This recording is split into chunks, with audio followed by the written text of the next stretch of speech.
Stages of clay. Let's talk about what clay looks like and does at the different stages. First, you have wet clay. This comes right out of the plastic bag or the box, and it's very pliable. It's very moist. You can do anything with it. Wet clay works really well for making all your projects here at school. But it shouldn't be too wet. If the clay is sticking to your hand in the way it would if it was pudding, then it is too wet. To remove some of that moisture, press it onto your paper in different locations so that the paper can absorb the excess moisture. If you're at the middle school, use the wedging board at the back of the room. Your teacher will show you where it is. When you finish your project and you put it out to dry, before it is completely dry, you reach this stage. This is leather hard, which means I can still make marks in the clay, but if I try to bend anything, it will break.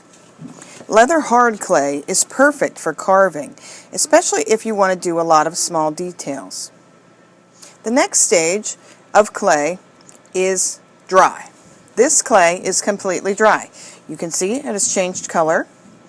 If I break any pieces off, they will crumble. This can still be saved, but I can't do any more work to it. If I wanted to save this and use it again, all I need to do is put it in the recycling bin. You can add more water to this project, and it will go back to being wet clay again. Next, we fire. Once your clay is completely dry, it will go into the kiln and into a process called firing. That's where we bake the clay, in our case, at around 2,000 degrees. If I take this project and I place it in water, it will just get wet.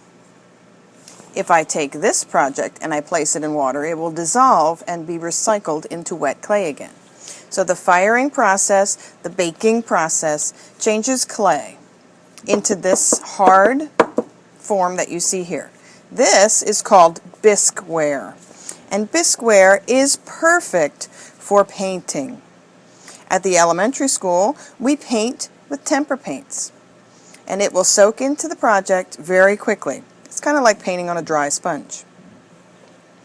At the elementary school and at the middle school, we also paint in glazes. A glaze is made up of different minerals and clays to create different colors when heat is applied. So when you first paint your glaze on your project, it's not going to look very colorful. When you take it over to the kiln and fire it one more time, another baking step, 2,000 degrees, that glaze will change. Most of them are shiny, some of them aren't. But that glaze is what you see here in the end product. Don't trust what you see in the bottle. Go by what you see on the glaze chart. Projects that have been fired twice are sometimes called vitrified. When a piece of ceramic is vitrified, it is completely changed, and water will no longer penetrate the surface. If a project is completely vitrified, you're able to use it in your microwave. You're able to put it in the dishwasher, or even put it in a sink full of soapy water. But you should never soak it for too long, because even a project that comes from your favorite hardware store will have a clean and unglazed rim. A project with an unglazed rim at the bottom can still absorb water, so don't let them soak too long. This is what you're used to buying at the store. This is what our project will look like when you're finished. Those are the stages of clay.